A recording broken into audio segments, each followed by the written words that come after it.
Yeah, all right, friends, we are firing on all cylinders. Thank you for being here.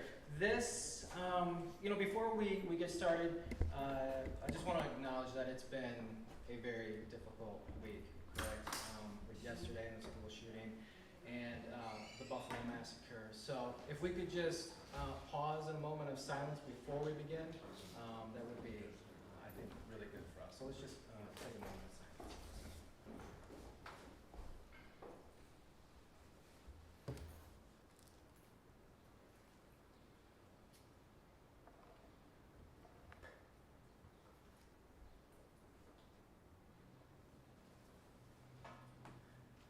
Thank you. Welcome, welcome, welcome. Thank you for being here once again. My name is Nick Brock, and I'm the Executive Director for Vote Common Good West Michigan. And this event is called May Love Overcome and Justice Roll Down. At Vote Common Good West Michigan, we are a nonprofit working to, number one, re-examine, and number two, reimagine the status quo religious and political narratives throughout Kent County and Ottawa County.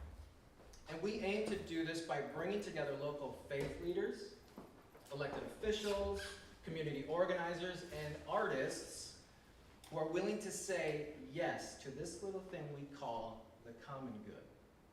So to that end, and in partnership with Vote Common Good, who is here this evening, we have put together short talks to provoke, provide a spoken word piece to feel, some songs to move, and a dramatic performance to inspire. Thank you again for being here.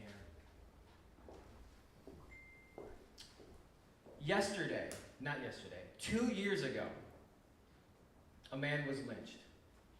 2 years ago today, a man was lynched. As an act of racial terrorism, Mr. George Perry Floyd Jr. was illegally executed on a Minneapolis street corner by members of the Minneapolis Police Department. On the evening of May 25th, George Floyd was handcuffed and pinned face down by a group of police officers. And over the course of ensuing actions, Mr. Floyd, who had stopped resisting arrest and had come to be in physical distress, was continually subjected to excessive use of force by being kept in a prolonged prone position while also having a knee pressed upon his neck, leveraging the full weight of an officer. Not to mention another officer with his knees upon Floyd's back. All the while, Floyd uttered in desperation, "I can't breathe. I can't breathe. I can't breathe." Floyd uttered that he couldn't breathe more than 20 times. He also cried out for his dead mother and children. And with his final breaths, Mr. Floyd gasped, "They'll kill me. They'll kill me." The officers did indeed kill him that Monday evening. The video went viral thereafter, and the nation was in protest. And after witnessing a national tragedy and its related events, I personally was in need of a Sunday morning. Or so I thought. More than 60 years ago, the prophetic words and voice of Dr. Martin Luther King spoke of another national tragedy, saying, and I quote, "I think it is one of the tragedies of our nation, one of the shameful tragedies, that 11 o'clock on Sunday morning is one of the most segregated hours, if not the most segregated hours in Christian America." I have always agreed with this assessment. My naivety with regard to the deeper indictment of this assessment, however, stemming from my 20-plus years of attending white megachurches located in white suburbs that way and led by white leadership, was about to be exposed come Sunday morning after George Floyd. In short, my church spent approximately 5 minutes on the matter and determined to plod through with its regular scheduled sermon series. It became more apparent that George Floyd was an afterthought, and that Dr. King proved to be more than right. So I left that church and determined that if anything adjacent to what happened in Minneapolis, Minnesota occurred in Grand Rapids, Michigan, I was going to be ready and willing, because what I've come to understand is that not only are utterances of the phrase, "I can't breathe," a growing and permanent part of our cultural lexicon, but this cry is also attached to a deeper narrative. You see, for it was a naked, brutalized, dehumanized, and non-white Jesus that was lynched upon a tree, uttering the words, "I can't breathe. I can't breathe. I can't breathe."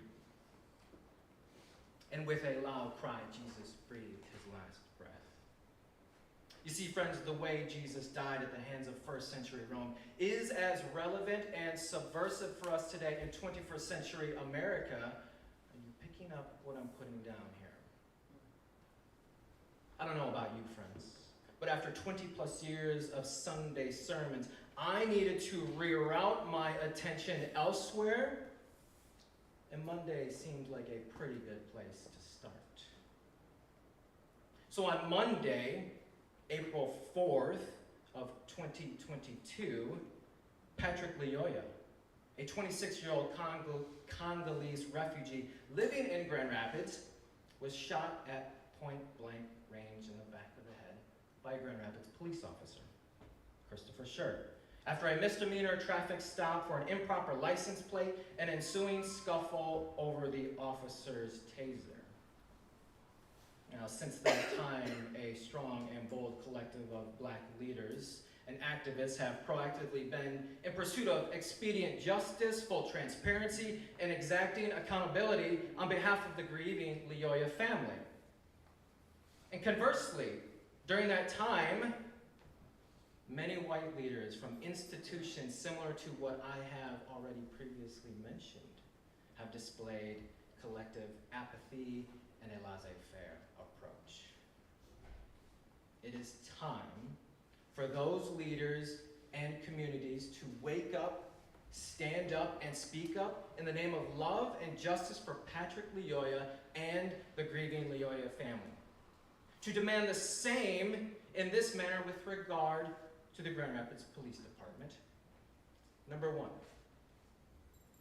we suggest that the Grand Rapids Police Department conduct a follow-up study to further examine data from the 2017 Lambert Consulting Study that showed racial disparities during traffic stops and searches for black and brown drivers compared to their white counterparts.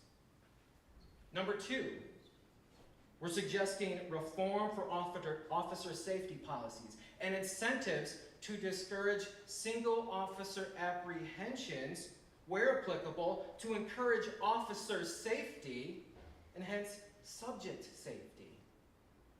And number three, we are suggesting that the Grand Rapids provides funding and for de-escalation training for officers.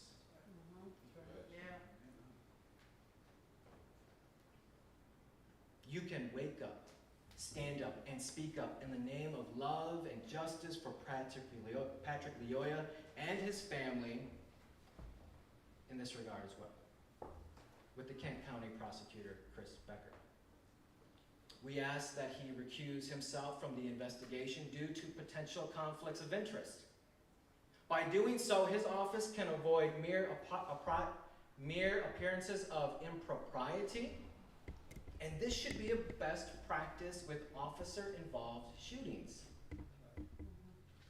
Lastly, friends, it is imperative that those who involve themselves in public meetings do so in a way that encourages civil discourse. May leaders lead with a heart of non-violence steeped in love in order to steer their communities away from the delusional power of hate. And may love overcome and justice roll down.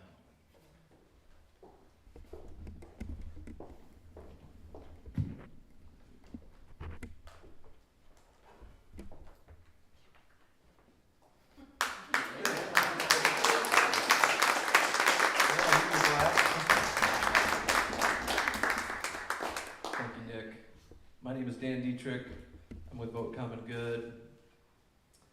And I want to share a song with you written by a good friend of mine, Brandon Pfeiffer. And it's a song that looks at the broken world and asks, where is the justice? Where is the peace? Where's the healing that we need? But it doesn't stop there. It's also an invitation and a realization that there won't be justice and peace and healing until all of us get off the sidelines and become active participants in seeking justice.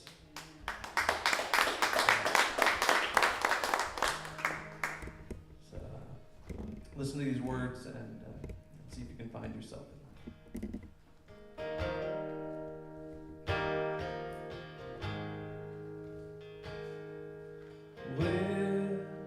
Where is the justice we need? Oh, where is the justice that we all want to see? When I walked in the street, I began to see the justice we need is the justice that needs me.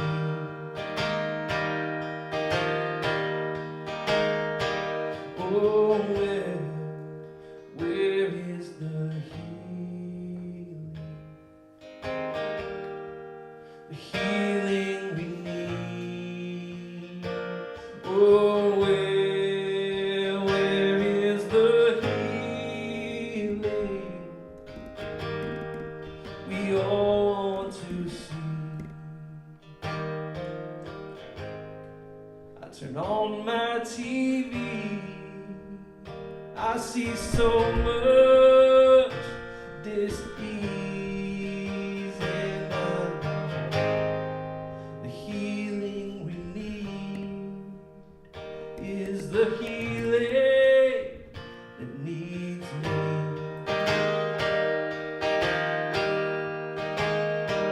Oh, where is the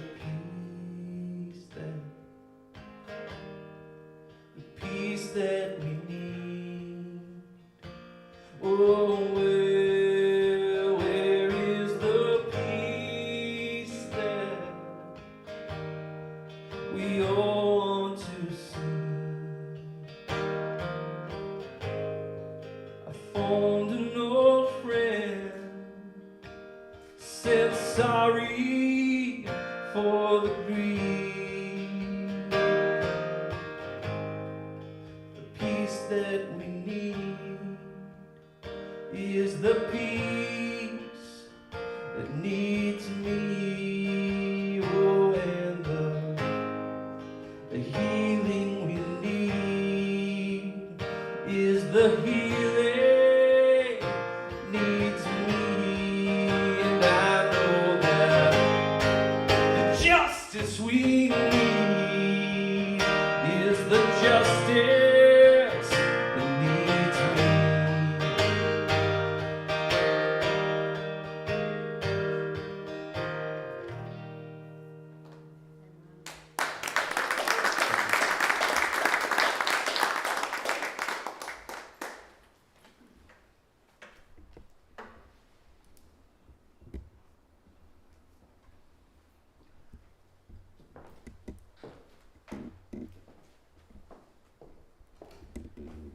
Dr. Martin Luther King said that an injustice anywhere is a threat to justice everywhere. It's also been proven that we only use about 10% of our brain power. 10%, could you imagine the possibilities? If with our eyes we could see injustice and act with love, mercy, and grace. If we can hear the hearts of others, if we can just listen hard enough. If we can feel our brothers and sisters' pain. if we can taste what real freedom looks like, what it looks like when we speak out in truth, and if we can smell success when we all work together. So I've been here almost 7 years in Grand Rapids. I come here from Illinois, and I've seen what's been happening in Grand Rapids, and it just breaks my heart. It's one of the reasons that I decided to run for commissioner in Kentwood.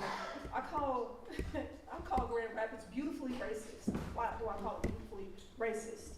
You see all these interracial couples, you see all these colors getting along. In Chicago, you can see the segregation. Here, people are together and the racism still exists. And we need to change it. We think that because I'm sitting next to my Asian or white or black brother or sisters that it looks good. But how does it really feel? They're still suffering. When we look at leadership, it does not reflect the community that we serve. Something has to change. We need some lament. We need some repentance. We need some real grace, some real mercy, and some real love. I ran because I understood that it is time for change, and it is time for us to have leaders and people within the community who are not afraid to speak up. That's right. I'm not afraid. It don't look like you all are afraid either. Amen? So every skill, every gift, everything that God has provided me with, I use it as an opportunity to speak out. So today, I wrote a poem, and this poem is dedicated to Patrick LYOYA, I always say his name wrong, and the family, because this is the gift that God gave me to use in this particular time. There are more, but we're going to let these words sing, amen? Amen. The poem is called Son. Son, can you hear your mother crying from way across the shore? Son, can you hear her anguished heartache, a sound like none before? Brother, where did your mind drift before your father's call? Son, did you think of home or future, or have any thoughts at all? Father, you see your people coming from each and every way. Do you see your ancestors praising, waiting for this day? Can you feel the pressure rising, aching for release? Father, I hear a war cry sounding, screaming words of peace. Don't you know a new day's coming? Carried by the winds, when sorrow heads start bowing, repenting, breaking in lament. No, you never saw it coming, but our Father knew who would lead the new day coming and why he called on you. Never was your life in vain, because it means so much. Some thought no one would notice, but we've all been touched. Son, can you hear your mother crying? Her tears dried by the wind. But oh, can't she see your Savior coming, so no tears will come again? Felisa, honey, can you see your children's pain or hear your father's deep inside? You answered. Your head was turned toward a new day to usher in the light. It's time for change. It's time for us to stop talking about it and being about it. Amen. I'm coming from somewhere else, and I have a child who asked me the other day at 11 years old, she said, Mommy, do you think that they'll come and shoot up my private school? So we not only have a problem with officers and executions and injustice, we also have a problem with mass shootings and guns getting in the hands of children and mental health issues, and we have a lot of things going on inside of our country, and it's time for change. Amen. Now, I fuss about the entire community, but a couple of years ago, I led a march for George Floyd, and God told me to begin talking to women. especially white women. Why? Why? Because like us mothers whose son died like George Floyd, you have a responsibility too. You have a power too to speak to your husbands and your children before they walk out of the house and talk to them about love and mercy and justice for all. It's bigger than sitting inside of a church. What are you preaching inside of your homes? We got to start taking this stuff seriously because the onus is on all of us, especially women, because we nurture and we birth. These kids are coming from us, and we have a responsibility to stand up, to speak out, to use 100% of those senses to see, to smell, to touch, to feel, to deliver. Amen? Amen.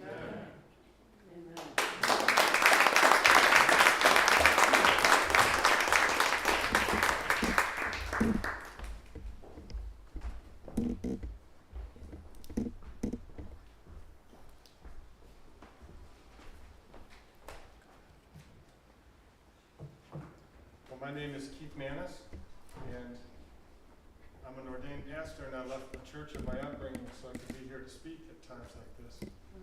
Because I believe the cause of some large percentage of the church and its attachment to religious Trumpism has associated itself with something distinctly anti-Jesus. Amen. There's so much on our minds and hearts tonight. I don't know about you, but I can't get to sleep tonight, sometimes at night, and I wake up sometimes in the middle of the night, and I don't know how to pray sometimes, and my wife and I are weary and overwhelmed, and want to do so many things, and you can only do so much, but you came here tonight, and I came here tonight to try to keep a promise. It's a promise too late to keep for Patrick. I never met him. Hardly deserved to wear the shirt. And it's a promise too late to keep for everybody who died in Buffalo. Maybe there's one man I can keep the promise for. He's a friend of my pastor, and Doug Van Dorn is here too. He's our pastor together. And African-American pastor, and he sent an email to his pastor friends. And so our pastor read this Sunday morning in church. I'll read you just part of it. Pastor wrote this right after Buffalo, and he said, "I'll tell you, I feel hunted. I feel hunted like members of my own denomination want me to be silent or dead. I feel like folks who laid their hands on me at ordination would fold their hands if their friends chose to attack me. I see a Trump sticker and translate, they hate me. And I see the American flag on a truck and it feels like a weapon. After Saturday in Buffalo, I'm paranoid, distracted, and obsessed, wondering who it is that wants to kill me." So I'm here, when I hear anguish and trauma like that I haven't had to live in my own life, but when I hear it, when I feel it, maybe I can keep the promise for him. Because I'm a guy who used to go to Promise Keepers. And you talked about talking to women. That was a thing that talked to men. And if you don't know what that was about, you're too young to know what that was about. You kind of imagine 40,000 religious evangelical men in a stadium, or 70,000 religious evangelical men in Pontiac Silverdome, singing rock songs for God and listening to sermons and repenting of their sins and trying to take on a new way of being in the world and in their families. That's what I really thought it was all about. You think what you want, well, Promise Keeper, I look back now and I think, what the heck was I doing? But at the time, it was just rock songs for God and changing our lives for Jesus, and that's what it was about. And although I was at the Million Man March in Washington, D.C., 1.4 million religious evangelical men on the mall in Washington, D.C., singing rock songs for God and changing their lives and loving each other, and I thought, hey, this is great, but I wonder what those guys are doing over there, those guys marching around the Washington Monument with those ram's horns, those Old Testament war trumpets. I wonder what they're doing over there, but I didn't really think about that. It was just about rock songs and about loving people and loving That was all I thought it was really. It was in many ways such a beautiful thing. Think what you want about Promise Keepers, but there was one tour that Promise Keepers took through the country 26 years ago. Makes me kind of a geezer, doesn't it? But 26 years ago, they went on the racial reconciliation tour through this country. And stadiums full of religious evangelical men gathered together, and the coach said to us, Coach McCartney, he says, now, you guys are here, and we are going to tackle the beast. We are going to tackle racism together. You guys are going to lead it. You're going to promise tonight to lead a change in this nation about prejudice and about racism. And we said, yes, Coach. We sang rock songs for God, and we heard great sermons. And we had Asian American and African American and Native American and then Americans like me hugging each other and confessing each other to each other and weeping over each other. And then when it was all done, then Coach McCartney stood up and he says, now you white men. And we all, what? And he said, you white men. So now you're responsible. I want you to promise tonight that when you hear something racist, or hear something that is said that is wrong and unjust, I want you to have the courage to stand up and to confront it and to speak against it. We said, yes, Coach, we will. He said, if you see something that is unjust or that is wrong or that is racially motivated, I want you to have the courage to stand up and speak to it and put your life on the line, because these are now your brothers. And you will stand with them and you will defend them, and you are the ones to do it. You promise? We said, yes, we promise. Do you promise? Yes, we promise, Coach.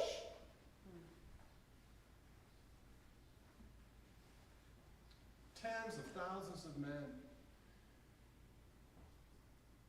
from this whole religious swath of West Michigan, white religious men, were at those gatherings. And we said, yes, Coach.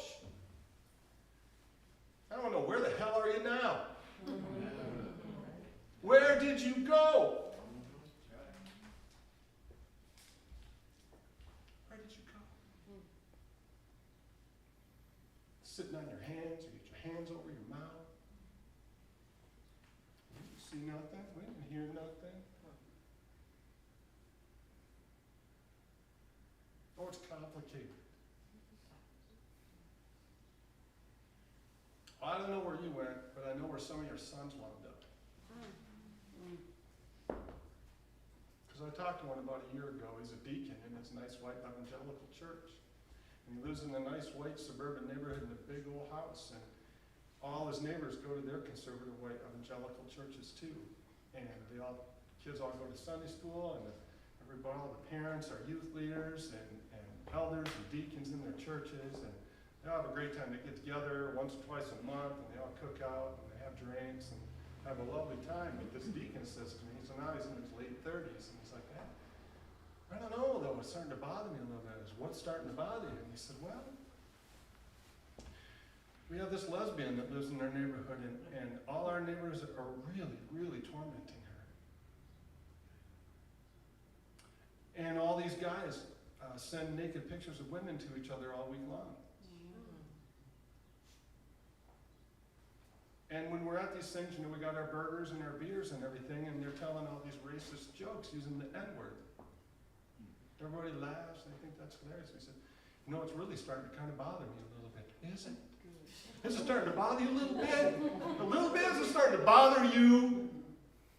Yeah, we're all just a little bit bothered, but we're here tonight because we're a big time bothered. And because there's something that's got to change. I don't know what you all thought you were doing, what my generation of guys thought they were doing at those rallies and at those Promise Keepers gathering. I don't know what happened to the promises they made, but I know that something didn't get through to your kids. Whatever you said you would be as a dad, something you did not communicate to your kids, that we are trying to communicate now. We're here today to reclaim the promise. Here's what this pastor said at the end of his email. Here's what I need. I need my white allies and freedom fighters to publicly proclaim things like, I renounce white replacement theory. Anybody here renounce that? Yeah. We renounce that. Or to say things like, I renounce white supremacy. Anybody here renounce that? Renounce it. I renounce that. I renounce the killing of black people in every form. Anybody here want to renounce that? I want to renounce that. He said, I don't want you to be quiet about it or put it in a little note. I need you to be loud about it, loud enough for your children and your families and your neighborhoods to hear. Put it in newspapers, get a billboard, put signatures down, hold a press conference, whatever it takes, because that's the only way I can find solace in knowing that somebody's out there not trying to kill me. That's not too big a promise to keep, to say, I am with you. We are together. We suffer together. We stand together. We're trying to do something better together to keep the promise. May God help us. May God help us and give us the true nature and love of Jesus in the world and love for one another. Can't solve everything. I'm troubled. I'm anxious. I weep half the time, but God help us as we seek justice and peace, and dignity, and love for one another. God bless you for being here today, keeping the promise. Amen.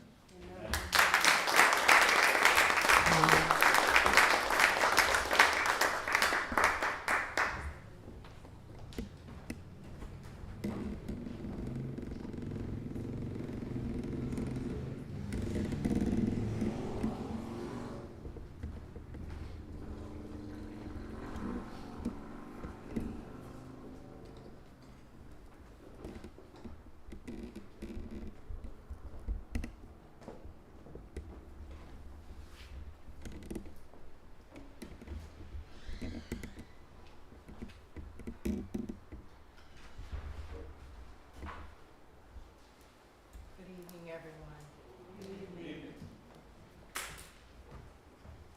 I prepared a few things that I wanted to say, and I made sure to write them down because I did not want to omit or miss anything because this is very important and we need to get it right.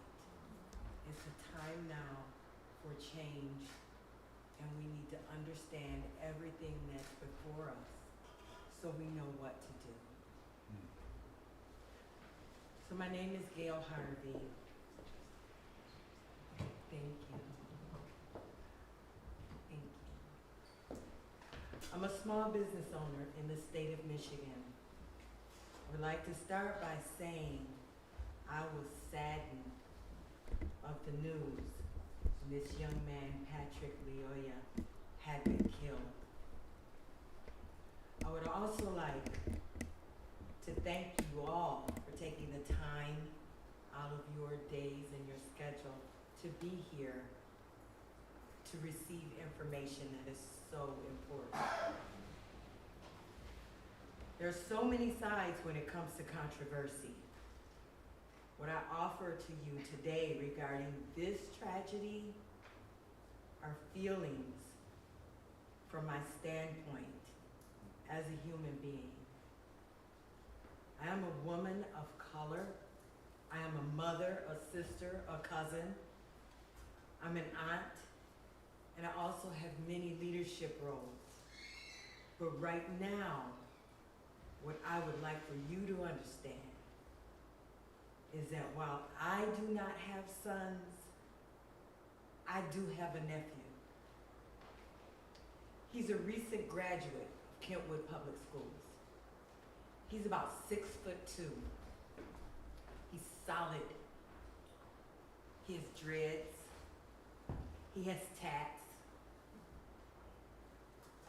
And to the average person looking on, he appears to be a grown man.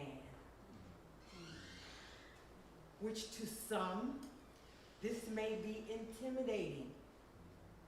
But to me, when I see him, he's just a big kid, fresh out of high school, attempting to navigate his way through this world. He will make mistakes and hopefully learn from them. But we all did, and some of us still do. People say, if you just do as you're told, follow directions, you will come out of this okay. But we as people of color know that this is not always true and it's not always the case. There are many examples of young women and young men who complied and were killed anyway. Some of them face down, handcuffed behind their back, shot at point blank range. No one is perfect, yes. There may even be a rap sheet for the people, for these victims. But that should not mean you have to be killed just because of your past transgressions. Right. I want to put a human face on this tragedy. Yes, my face is of color, but that should not make me any less of a person. I feel nervous for young men of color who are behind the wheels of their vehicles, especially at night. These killings are of culture, behavior that should be reviewed, and there should be changes accordingly. We do absolutely need the police. I'm gonna say that again. We do absolutely need the police. I am just hoping that there can be something put in place so all police can start seeing people of color as complete human beings. Amen.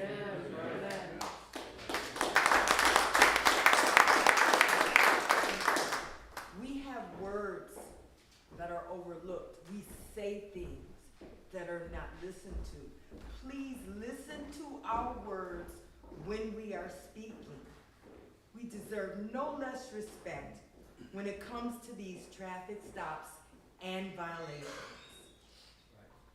In ending, I just want to say that I have known WOMACK for years, since he was so high. He used to run around this city as a little kid in this little beige trench coat, in and out of the city trying to find his niche.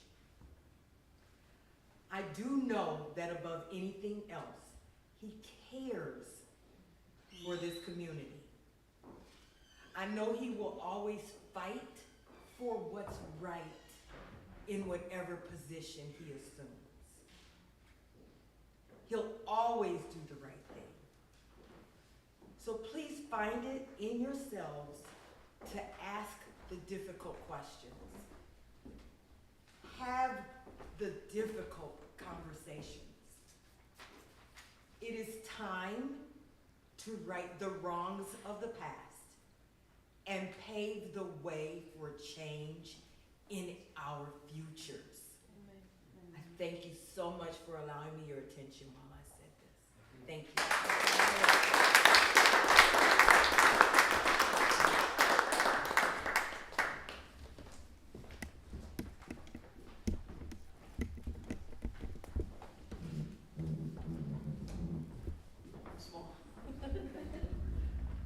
My name is Reverend CRELLY. I'm a new minister and a new resident to Grand Rapids. I and my wife and daughter moved here just a year ago. I am the pastor at East Congregational Church, and our church has always been known, it's been there for over 125 years. It sits on the border between Easttown, Ottawa Hills, and Martin Luther King Park. And if you know that intersection, if you know where Alexander and Giddings intersect, you know that that is three very different communities that intersect at that corner. And when I was called to this congregation a year ago, they said, we need a community organizer. We need somebody who's skilled in doing this kind of work and reaching out into our community and helping us bridge the divides around us. Something you don't know about me is that I am a native Minnesotan, born and raised in Minneapolis, childhood friend of Doug Pagitt. And he and I and other organizations in Minneapolis have been doing community organizing for decades and finding ways to bridge the divides in our community. And what Common Good works on and does is that, finding the bridge, building the bridges that divide us, tearing down the walls and building up the bridges. And when I saw what happened 2 years ago with George Floyd, I wept. I was broken. I was living in southern Illinois, just outside of St. Louis. And I was down there when Mike Brown happened, and now here it's happening in my hometown. Watching my hometown burn, and the streets being filled, the highways being filled with thousands and thousands of people. And I wanted to be back home. And now I've moved here. God's called me here. And once again, we're seeing our hometown, this town, struggle over the same issues. And the same need for the churches and the communities of faith and the people that are running the city to come together and to find common ground, to build bridges, tear down the walls, and fill in the gap. Just as when George Floyd was killed, and now today, 2 years later, we're just a few weeks away from Pentecost. When George Floyd died, I couldn't help but think about the parallels between Pentecost and what we need now. John 20 talks about how John's description of Pentecost was that Jesus came to the disciples just a few days after he had died and breathed on them and said, "Receive the Holy Spirit, so that you might be my witnesses." We, as a witness of what was happening to George Floyd, we watched cameras being held by a friend and by a body cam, being a witness to what was going on with Patrick. And we know that sometimes there are no witnesses. But a witness has two roles. One is to watch and to see and to document in their minds what is going on, but also to proclaim, to speak up, to stand up, and to speak the truth so that justice might happen. And that is what we are called to do as Christians, as people of faith, as citizens of this community that love this community. We are called to speak truth to what we witness and to stand in the gap, to fill the void so that we might join hands, so that we might be brought together in community. As a new member of this community, I don't have good connections. That's why I'm here tonight. I'm not here so much as a leader, maybe as an inspiration by what God is speaking to my heart, but I'm here to take a lead from you, especially my black brothers and sisters here, because you guys know the fight much better than I do. And I need to listen and see your step forward and follow in behind. And I need to be able to put my life between you and the danger that you face. That's what we're called to do. So I'm grateful that I'm here because of a connection, a childhood connection. But I'm here to make new friends. I'm here to make new connections. And I'm here to help find our voices together. I thank you.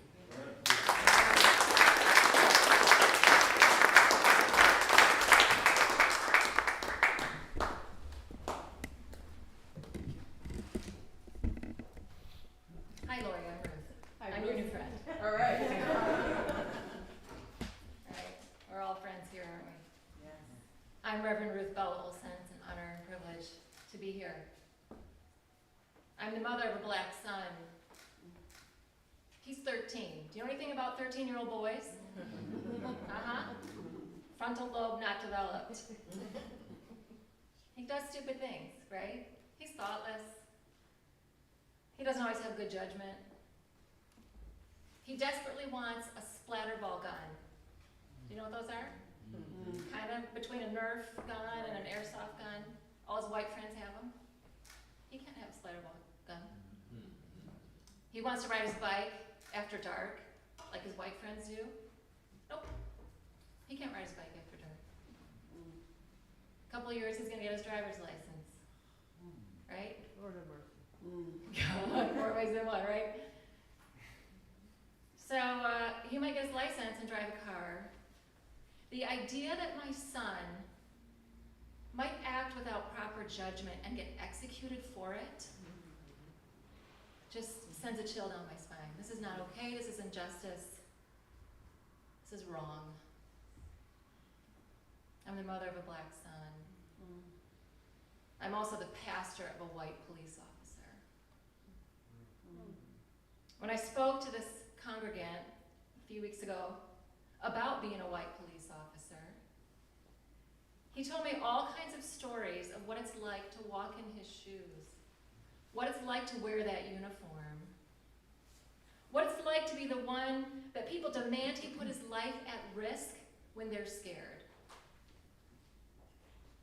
And he told me in May of 2020, his daughter came home and started calling him names, calling him a racist, homophobic murderer. And with great emotion, he said to me, I'm not these things. He is not these things. And to think that this kind man who serves our city gets called those names by his own daughter sends another chill down my spine. When I told this officer that I don't know where to begin, what do we do with this? I said, do I take my son to your precinct and the next precinct and every police department in the Grand Rapids area? Do I introduce him? Do I put a sign up with his name? This is my son. Do my husband and I and my other children, do we say this is our family? And he said, no, he said, the logistics of that. And he kind of went, eh. And then there was this beautiful pause. And he said, you know what I want to do? He said, my next shift, I want to come to your house. And I want to meet your son. And I want to show him my car. And I want him to know I'm there for him. And I want to know him. Isn't that beautiful? So when I think of where do we start, where do we even begin? Can we begin with one person meeting another person? Because when we say all those people are like that, and all those people are like that, what have we done? We've dehumanized each other, haven't we? And when we dehumanize, we aren't able to see the God in each other. We're image bearers. We are divine beings. And when we say we're all like this and all those people, we miss the God in each other. So perhaps, if we pursue justice, each of us, one conversation, one meeting, bridging those divides, as we've said already tonight, maybe that's where we'll see a glimpse of that beloved community. Maybe that's where we birth hope. And I'll tell you tonight, that gives me a chill down my spine in the good way. Amen.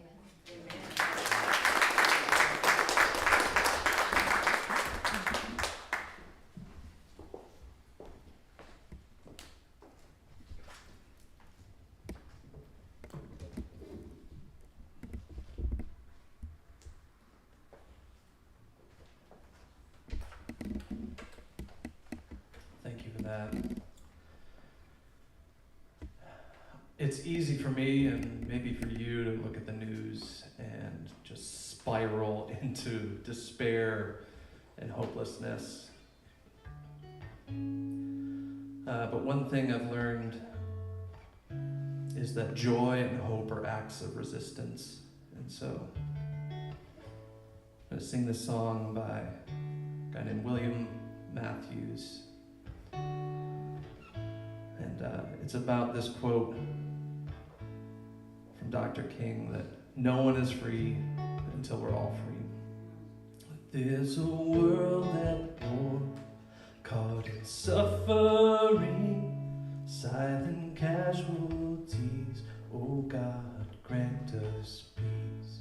In these sleepless nights, I can hardly breathe. Despite brutality, I know that we'll be free. I know that we'll be free. Let the light in, keep it shining. Let it break into the darkness. All that love dares us to see, we'll all be free. Yeah. Let the light in, keep it shining. Let it break into the darkness. All that love dares us to see, we'll all be free. Yes, we'll all be free. In these desperate times, love will hold us here. Love will hold our hands, teach us to have no fear. So we lay our hate down to wash their feet, and when we see our brothers, oh, we'll all be free. Yes, we'll all be free. Let the light in, keep it shining. Let it break into the darkness. All that love dares us to see, we'll all be free. Yeah. Let the light in, keep it shining. Let it break into the darkness. All that love dares us to see, we'll all be free. Yes, we'll all be free. And then there's a little part for the choir. I don't know if you're willing to join the choir tonight, but it's real simple. You just echo me, I'll say free, and you say free. We'll all be free. It goes like this. We'll be free, free, free, free. We'll all be free. We'll be free, free, free. We'll all be free. Oh, we'll be free, free. We'll all be free. Yes, we'll be free, free. We'll all be free. Yeah. Let the light in, keep it shining. Let it break into the darkness. All that love dares us to see, we'll all be free. Yeah. Let the light in, keep it shining. Let it break into the darkness. All that love dares us to see, we'll all be free. Yes, we'll all be free. Oh, we'll all be free.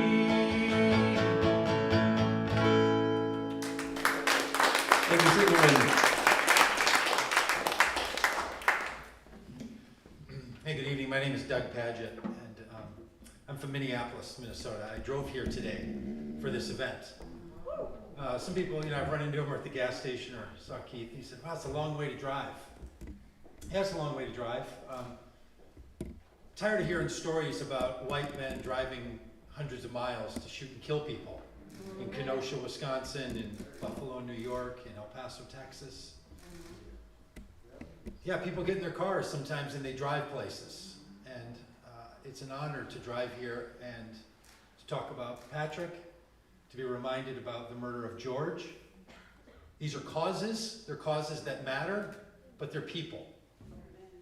So people are gonna do something. Just over 2 years ago, when George Floyd was murdered in the town that Laurie and I are from, I still live there, and that Cup Foods that he was murdered in front of, I've been in that place. That neighborhood's the neighborhood that my son and daughter live 2 blocks down the street. It's where our church is, that part of town. I've been a pastor there, was a pastor there for a long time, been out of that role for a while. And I was sitting on my patio and we had a family get together. Remember, it was Memorial Day. Right? It was that Monday of Memorial Day weekend. So we had a bunch of people over when the video came out. And we watched the video. And we had people in our yard, and I said to my wife, I wonder if I should go down there. I wonder if I should go. Maybe you felt the same thing, or maybe you feel the same thing about just being here tonight. Maybe in your schedule you said to yourself or to somebody in your family, I don't know, there's stuff going on. You think I should go to that get-together over at that thing? I don't know what's going to happen. That's what I felt like sitting in my backyard on a patio with a bunch of people over. Shelley said, yes, you should go. So I do protesting stuff. I've been arrested for it. Like I do, direct action protest stuff. So I've got gear for that, right? I've got a red shirt that says love on the front. Sometimes when I'm gonna get real bossy about it, I put on a clerical collar and I go down. So I got my gear out and I went down there. And I was scared. But I'll tell you, I wasn't scared of the police. George Floyd and I are similar sizes, walk the same neighborhoods. I know how the police treat people like me. And yeah, we need the police. And we need the police to stop killing people. Amen. But they don't tend to kill people like me at the same rate. Now they do. In 2021, they killed 1,025 people in this country. In 2020, they killed 1,056 people in this country. 38 per million if you're a black man in this country, you're killed by the police. So they do kill people, but I wasn't afraid because of the police. I was afraid because I wasn't sure how someone who looks and sounds like me could be in that space. It's hard, I'm telling you. Now these are no excuses, and Keith, thank you for your good words, and I'm an evangelical pastor, I hang around evangelical people, and I know that they're afraid and they don't know what to do. That's no excuse for not doing it, but it's real. So when I said to my wife, do you think I should go? And she said yes, that helped me go. When I got down there and found some other people, that helped me go back the next day. When we got shot by rubber bullets and sprayed with mace by the police, that helped me to come back the next day. We were down sweeping up the streets, that helped the next day.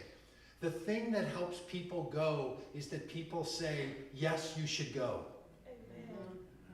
Now you strike me as the kind of people who don't need as many people to tell you, yes, you should go, because you've been sitting here for an hour already, right? You're the kind of people that show up. But I can assure you there are other people who don't know if they should go. So anytime you can help them to go. So why do little meetings with 40 people on, some Wednesday night, do they make any difference? Is it Wednesday today? I don't even know what day it is. Does it change anything? Yes, it does. It does, because when people go, then you tell somebody about it. The reason we live stream this stuff is because we want you to tell people about it. Take some pictures, send it on, and tell people about it. Do you remember Darnella Frazier? You might not remember that name. She's a 17-year-old girl that was walking down Chicago Avenue. She sees the police doing something. She pulls out her phone. She didn't know George Floyd died. Maybe you remember that. She says, I don't even know what happened. Right. She puts her phone away. She goes home. And she reaches out to a community organizer because she was in a group on Facebook. Justice for Jamel. Because Jamel was killed by the Minneapolis police 2 years ago, and she was in that Facebook group. So she reached out to the leader of the Facebook group and said, I saw something today. I think a man might have died at the hands of the police. Well, that organizer reached out to the Minneapolis police because she has direct contact with the police chief and asked Chief Ardon, did something happen today? And he said, let me look into it, and got back to her and said, no, I saw the report. It was a death by natural causes. Remember? Death by natural causes. That was the report. Here's Darnella. She's just saying to herself, well, I don't know, what do I do? So she said to the organizer, I shot a video. Do you want to see it? Yes, I want to see it. We have these impulses, and we're not always sure what to do with them. So then we ask someone, should I go? Should I drive? Do you want to see the video? Should I call? We don't always know. Look, the morality and immorality is clear. What we should do about it often isn't very clear at all. You want to see the video? Change the world. How much more possible could it have been to not pull the phone out, to not get in the Facebook group that's 2 years old, to not reach out to someone, for someone not to respond on Memorial Day weekend to a Facebook message, for someone not to answer a call. So what can we do? Well, you do something. My friend said her grandma used to tell her, when you live in times like we live in, which is all the times, when you live in times like we live in, you don't do nothing, you do something. Amen. So you ask somebody, do you think I should? And do you want to come? And yeah, you invite people and they say no, or they don't want to go, or they don't think you fit, or you're saying that same thing about yourself. Maybe I'm not the right person. Maybe it's not me. Maybe I shouldn't go.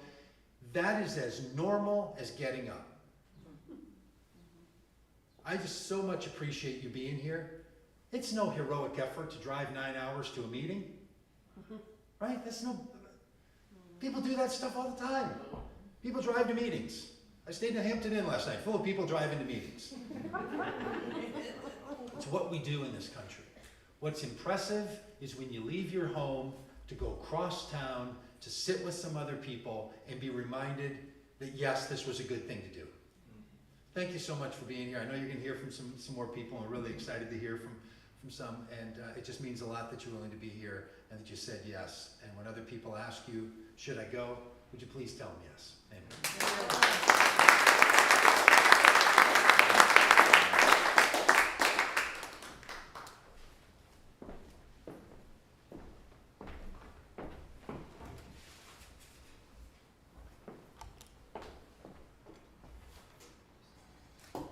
Thank you. I'm Commissioner Robert S. WOMACK, and I usually start my speaking with always giving all the glory to the Most High.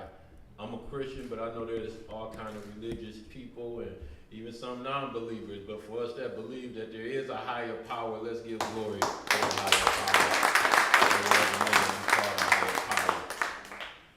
I want to start today by saying, picking up where he left off, it's just great to know that he was a part of the protesters that brought this to our knowledge from the George Floyd incident. Today is the anniversary. The White House, President Joe Biden, they did request the LYOYA family be in Washington, D.C. today to represent Patrick LYOYA as he signed the George Floyd bill. So let's get going.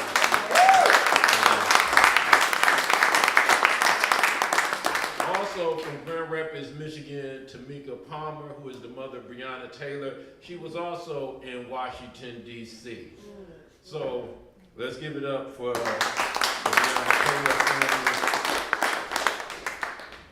In City Hall, I'm getting a lot of blowback as people ask, why did you bring national leaders to Grand Rapids? We know how to handle our situation. Why did you do that? It was time for Grand Rapids to see itself through a national lens. Right. To understand that we live here where we have what they call West Michigan nice. But even worse, they sprinkle Grand Rapids nice on it. So it's extra sweet. But when you bite in the cookie crumbles. It crumbles when we ask people to stand up against racism. It crumbles when we ask people to be transparent. Some of you may have watched the news last night. Finally, it's been admitted that the city and the GRPD sent video to News Center 8, and somewhere in the police department, they on purpose took 30 seconds out. The young man, James Smith, whose car was being followed by GRPD, they didn't pull him over. He didn't know they were following him. They let him park, go in the house. They called for backup, about 20 more officers. And when he came out later, he just went to visit his dad. He had saw no police lights. He's had no sirens. He walks out and people rush him from all sides. A gun goes off. Now, what we're told is that the officer was running and the gun went off. Dame immediately said the officers were pointing guns at him. They said, no, that's not what happened. They were running and the gun went off. The 30 seconds, what happened in News Center 8, they didn't give up on it. There's a reporter that still went and asked the prosecutor, FOIA'd the information from Kent County prosecutor that she already FOIA'd from the city of Grand Rapids and the GRPD. In the Kent County prosecutor's version, those 30 seconds were not missing. And you see the officer running at him just like this, with the gun, when the gun goes off. So when they say, trust the process, trust the investigation, never question it. The only person I don't question is the Most High. I even question myself. I promise I'm in Nick Brock, I'm gonna be here at 6:30. I got here at 6:31. You know, we're human. We make mistakes. I'm not here to villainize the police. But while we were growing, working to make sure that this rainbow coalition that God has made of us people of all different colors to realize we're bigger than a color. We're people. We're human beings. We're brothers and sisters. What are we fighting about? A color. We've been working on this in America for a long time. But I'm just realizing the boys in blue haven't been working on it. It's almost like when they put on that blue uniform, they become someone different. It's like when they put on the blue uniform, and not to blame all the police. Because like someone said, we need the police. I want young people to grow up and want to be the police so we can police ourselves with the resources of the government, which is our own tax dollars. I want them to grow up and be police. But what happens is when other people see someone in the blue uniform, our modern day version of, I guess, Spider-Man, Batman, or better yet, the Riddler sometimes, they don't believe they can do any wrong.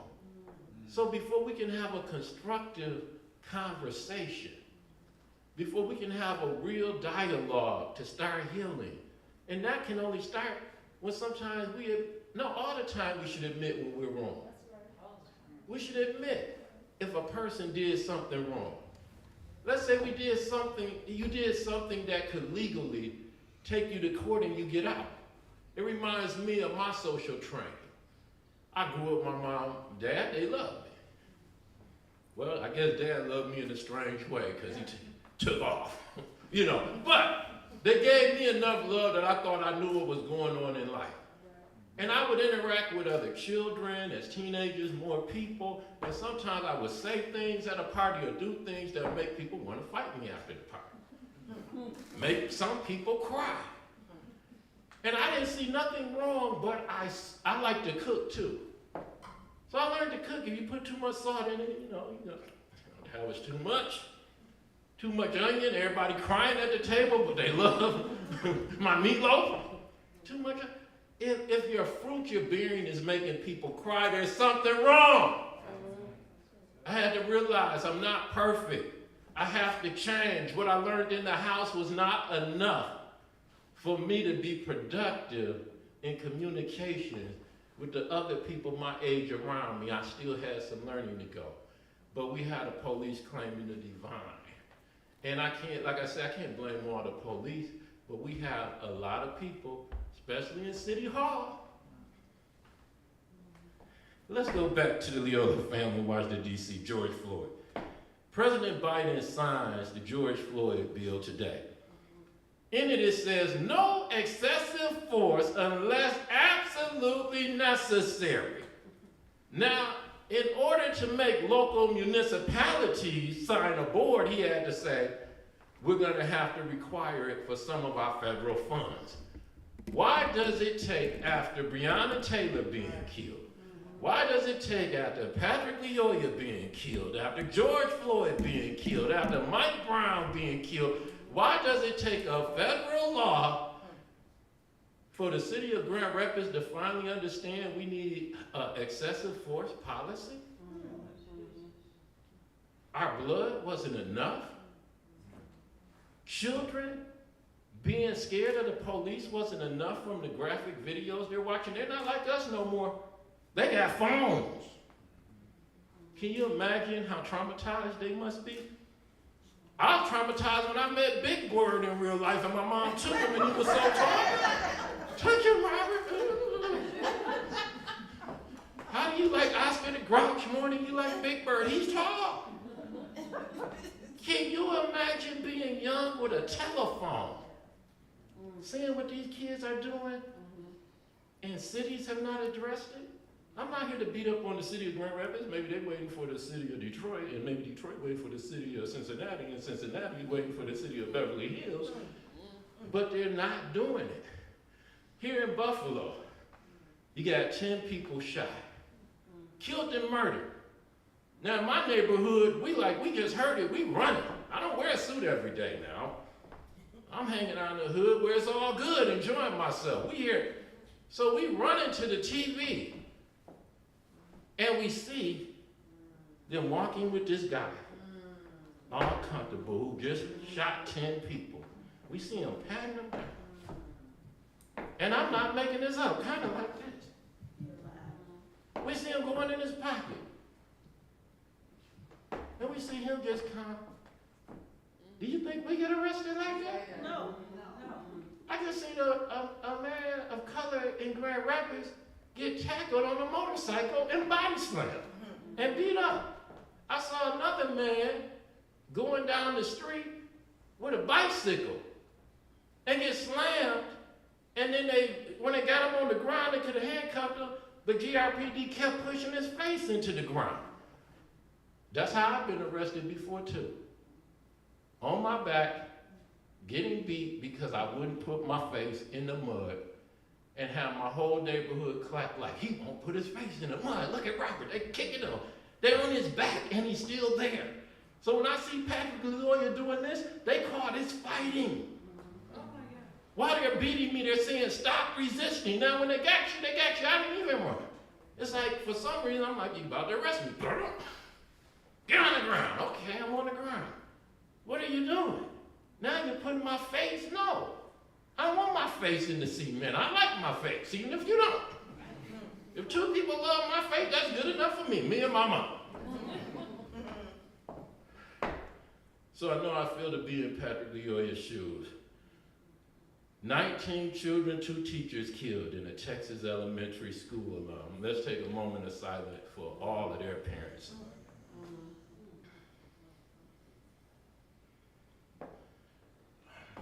God bless me to be on the Kent County Commission, and I was given the task that day to motion our first mental health court, which we now have in Kent County.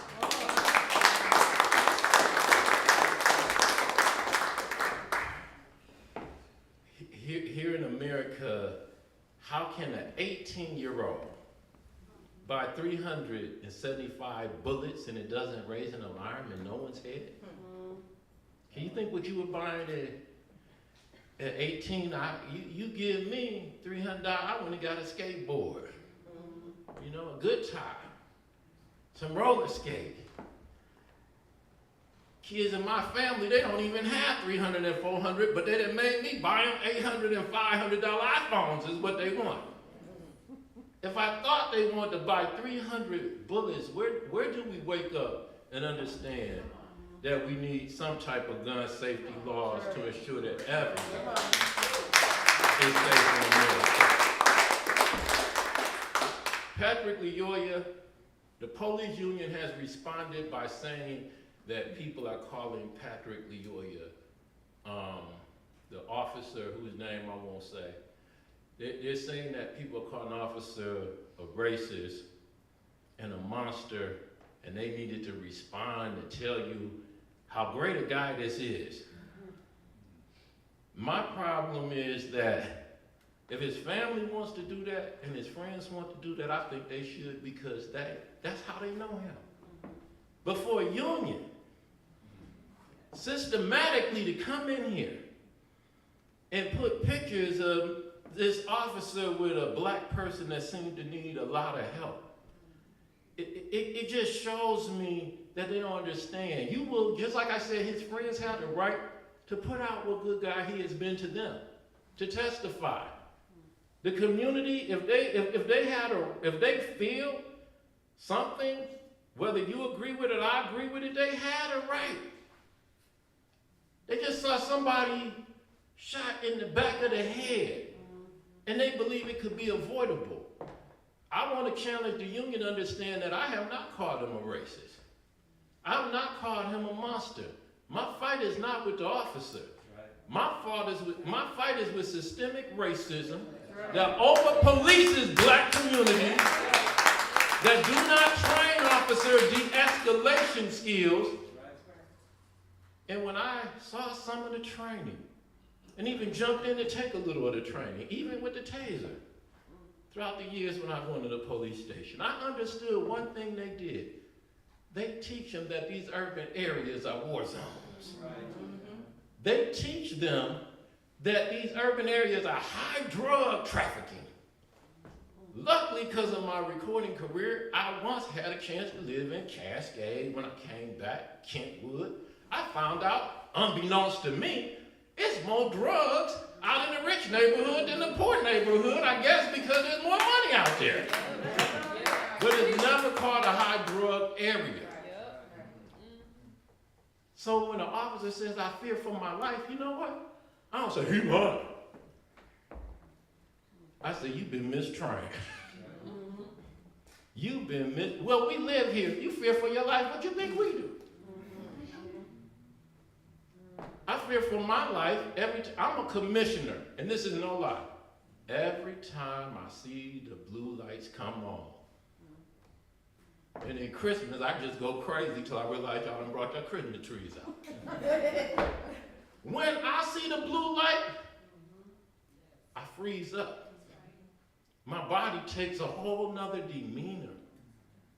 And usually they go around me, and I forget I'm the commissioner. First thing come to mind, glad they wouldn't get me. Let me slow down and hope these people are all right. That's how we feel in our community. I want people to also know in the union to know this isn't just about the fact that this officer has come in our community. Another thing we can give Joe Biden credit for, this excessive force law will take away the right to say, I killed you because I fear for my life. Now you have to prove there was no other way. That is what is so important. It also has a federal tracking system. So these officers that do dirt can't just go to the next city. There's no way for us to even know what police chief we got without no tracking. We have to go by what the commissioners say. We have to go by what the city manager says. This tracking system will be able to give us that data. MLK said, to my church brothers and sisters and the pastors that are here, MLK said, we will not remember the words of our enemy, we will remember the silence of our friends. Silence is why the racism exists. Like I said, we're here to be a Christian, to be a believer. I'm gonna quit saying Christian because we got, no religious gang banging. I respect everybody that understands that man is not the final word. That there's a higher power. But when we believe there's higher power, we believe that beyond this physical body, there's a spiritual being, that the higher power is colorless, powerful, the creator of the atoms and the neutrons. He's higher than gender. He's not male or female. It's just our lack of a language. We say he, but them. Amen. Thou.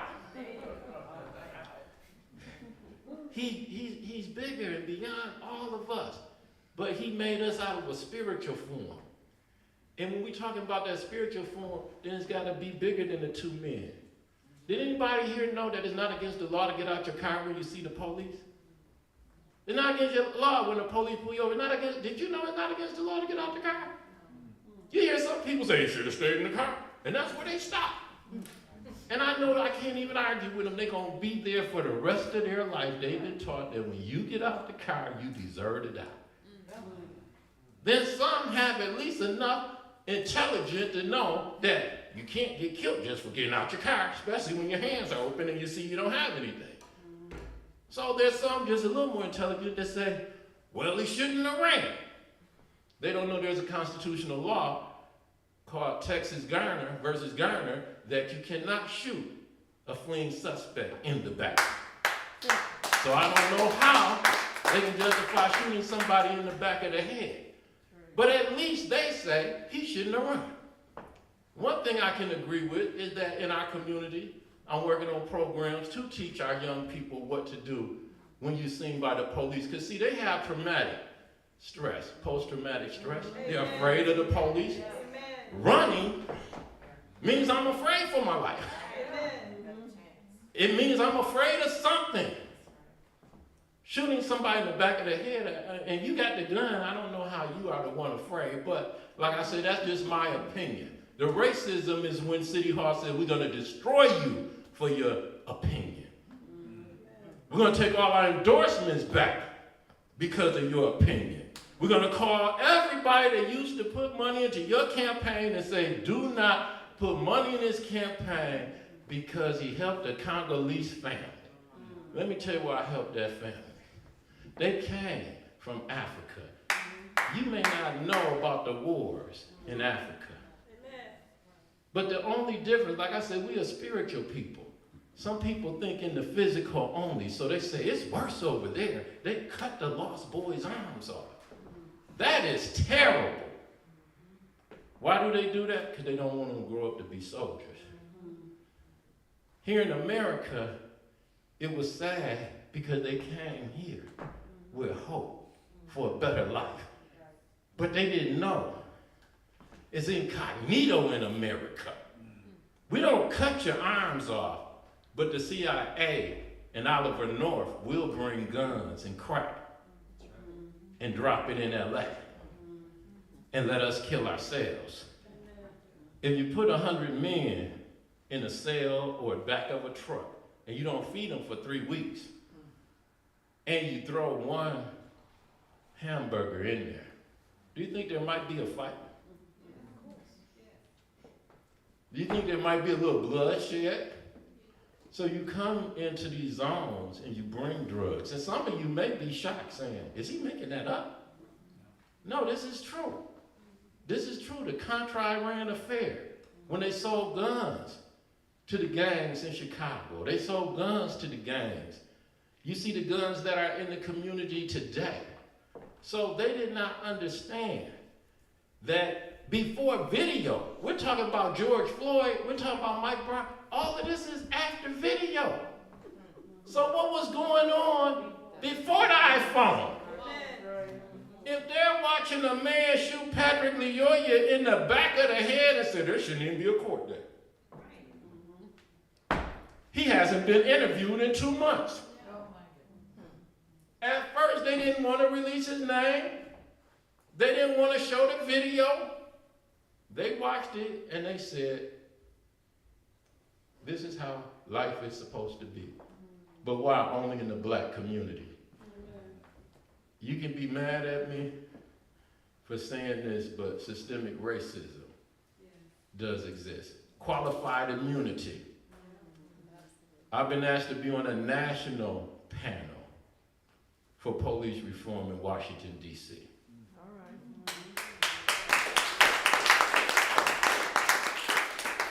One of the first things I'm going to talk about is qualified immunity. When I talk to them, I'm only going to talk in a political sense because I'm here today with spiritual people. I believe I'm going to talk spiritually. Man makes a law that you got qualified immunity. No matter what you do, we can't charge you. No matter what you say, we can't charge you. No matter what you do. But God said, thou shalt not kill. You can't get qualified immunity from that. And you can't come through neighborhoods in the law of public opinion and think they're going to give you qualified immunity. So you're setting these police officers up for failure. I'm not anti-police. I think some of their biggest fans must be anti-police if you're going to try to justify these actions and continue to send them back into communities which they don't live in, which they never lived in, that they didn't go to school, where they're outnumbered 500 to 1, and think we're going to continue to let you kill us? Do you think we're going to let you continue to police us? We're talking now, and y'all want to punish us and destroy us with systemic racism? People have been fired for their opinion about Patrick LYOYA. This is not a game or a joke. Systemic racism has kicked in. I'm going through a political lynching, and I knew what I would face when I did it. I had people in City Hall, are you going to risk your political career. You just did Martin Luther King Street. You're ranking, you did Martin Luther King. But do you know there's a Muhammad Ali, for the young people who don't know, he won the 1960 Olympics gold medal. And when he got back to America, he went someplace to eat. And they wouldn't let his friend eat. So he went to the river and he took that gold medal and he threw it away. When I did Martin Luther King, I got a call from the city commissioners. I went there and I said, I've been working on this 20 years. I presented it and I said, I want to do this. A lot of commissioners shook their head, it's time. City manager said, I vow to help you do this. The new city manager, Mark Washington, said, I don't know why this hasn't been done. I started getting calls from commissioners. You want some help? I don't need no help. I got the votes, but I think that'll look good. We all do it together. Next thing, when we do the celebration, the mayor, who I ain't seen do one thing on Martin Luther, she showed up. I want to thank everybody for coming out tonight. This has been a hard march for all of us who've been working on Martin Luther King. Hey, Rob, thank you for letting me be a part of this. Sure, Mayor.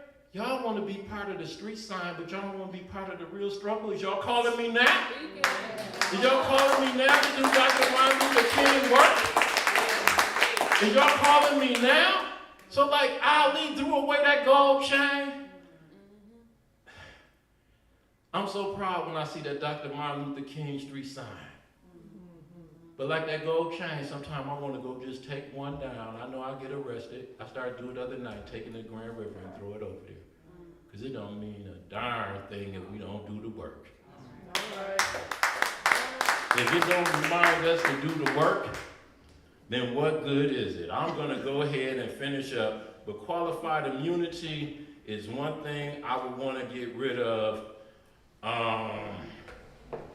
Reminding people that when I went on the airplane, you know, this thing with this officer shooting this Congolese young man in the back of the head has left a dark cloud on Grand Rapids.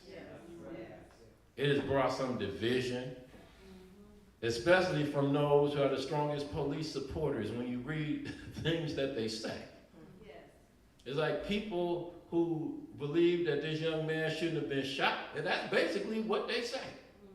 They don't say, we believe he shouldn't have been shot, and anyone else, you're a hater. You're a black people hater. People are on there, the police union called us haters. I don't know if you read it. When they went to uplift this officer, they also put the usual police haters. So they're fanning that. They're lucky I'm not on the city commission because I'll bring them to their knees in the next contract negotiation. I'll bring them to their knees. Because I believe we need police. But I've been all around the world and I can tell you, that ain't the only form of police we can have. We need to let them know we got options. We got options. We've got to get them in check. We got systemic racism that's going on, and we got to bring changes. We got to address these changes to make sure that no other unarmed civilian is killed here. We need the social equity to make sure that the kids here have some type of hope in their future. We need to make sure there's some true reform. We need City Hall to understand, you don't have to wait to the end of the trial.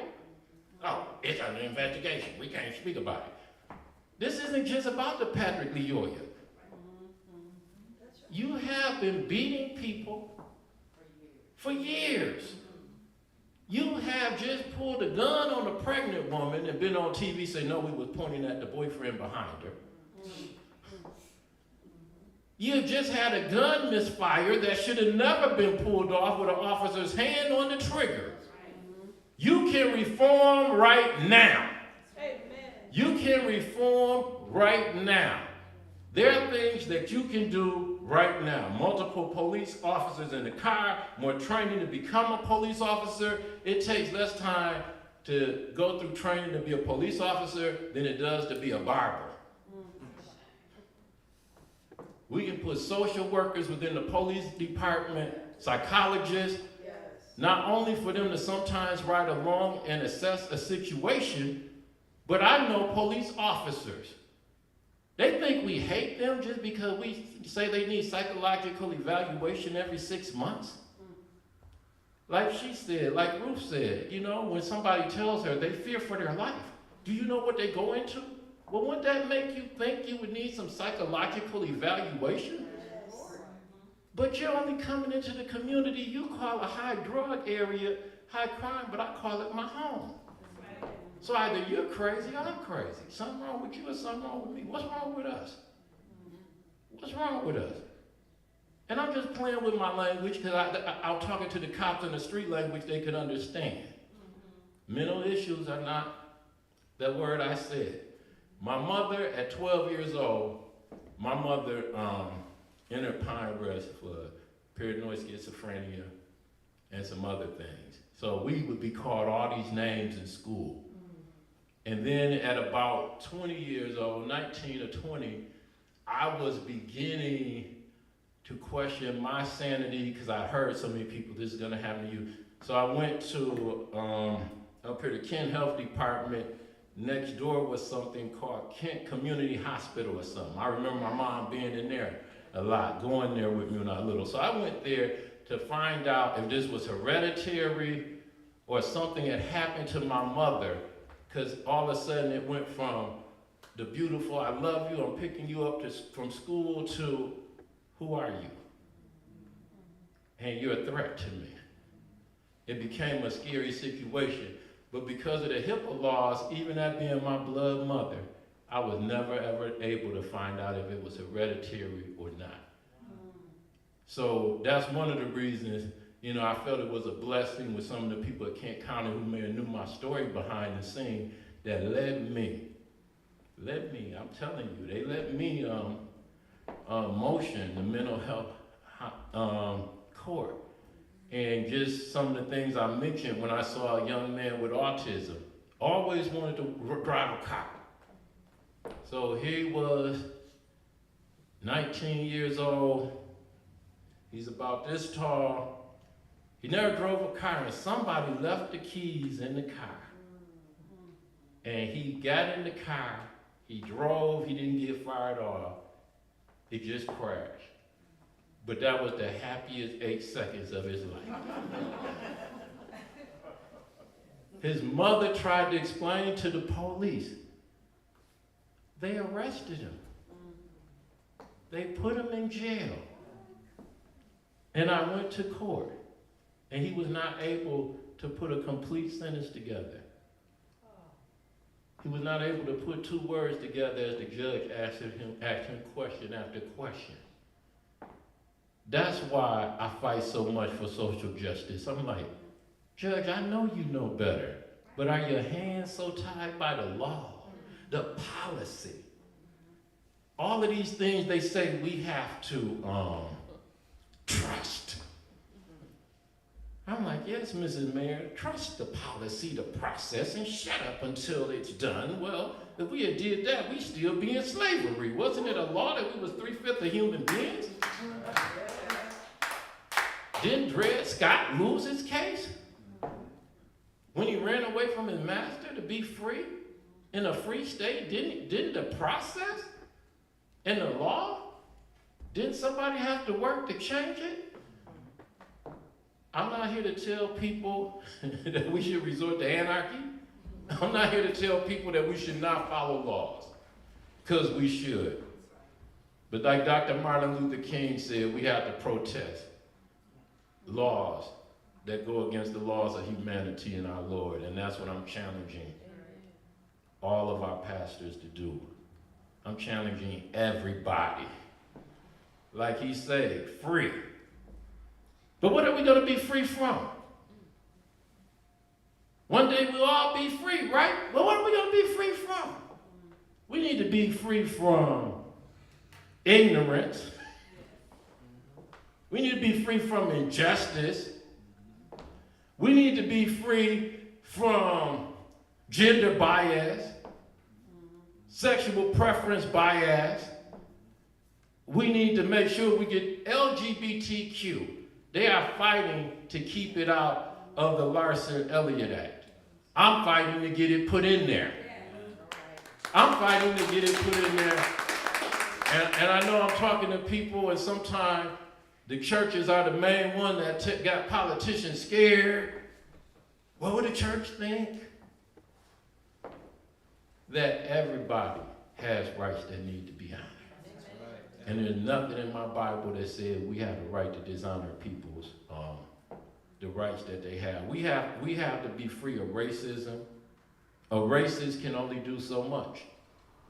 As bad as it is, we just saw a racist kill 10 people. He would have killed more if he could have. He was equipped to kill more. But somehow God stopped him. He had enough bullets to kill hundreds. He had enough bullets to kill 50 within a minute. And it's bad. But you see, we can only go so far with the racists. Handcuff them, put him in jail, keep him there for the rest of his life. If he doesn't live somewhere where they have the death penalty, I don't support the death penalty, and I don't wish death on no man. I believe that God is the final judge and jury. So I do not support the death penalty. But the racist was created by systemic racism. He was created by those that allowed this type of teaching to go on. He was created here in America. And after him, there'll be another one. And another one, because they say we don't want critical racism taught in the schools. It's not taught in the schools, it's taught in college. So what are they talking about? They don't want you to know America's dark history. And I will tell you this. If you don't know your history, we will repeat it. We will repeat it. The people die for the lack of a vision. And we have to give these young people a better vision. We have young people in the urban area, many going on to college, many doing magnificent things, but we have a small percentage that is exploited for some of the behavior they do. So we have young people killing each other.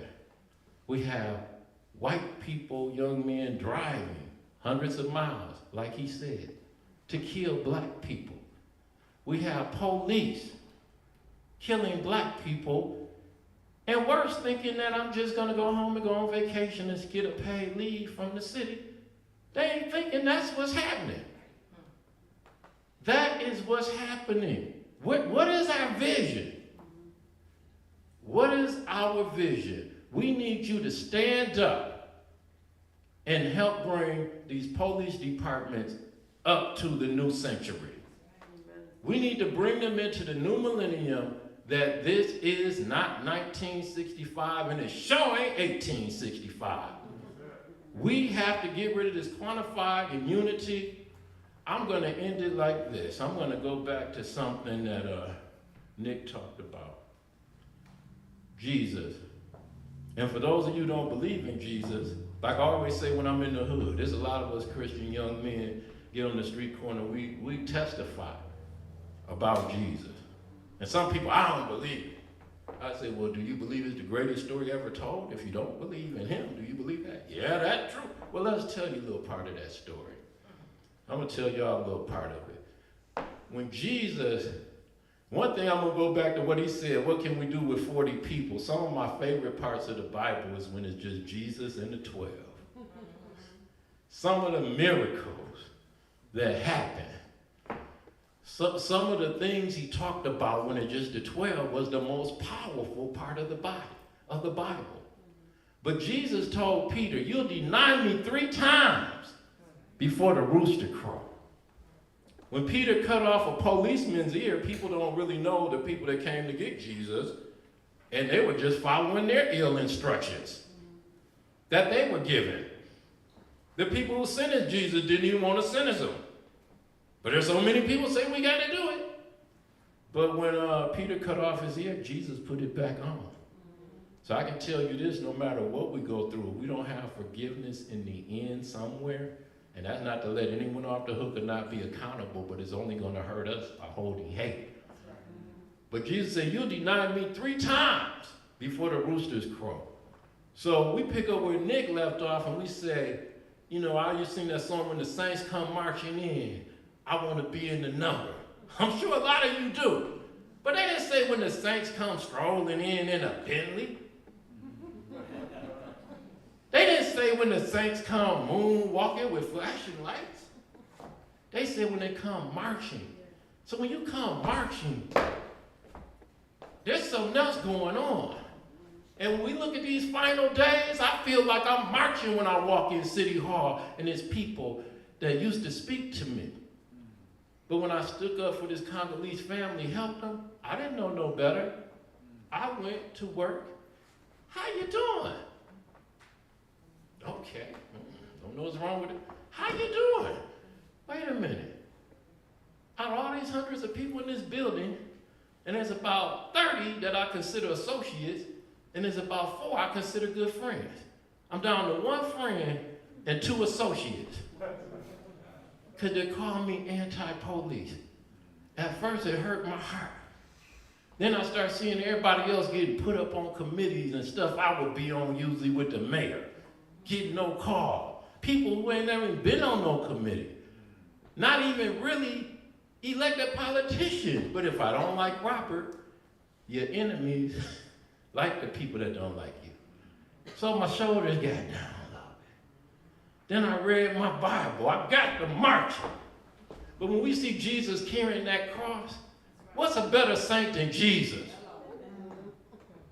Marching to that cross to save all of us, for the believers. To save all of us, he's marching with that cross.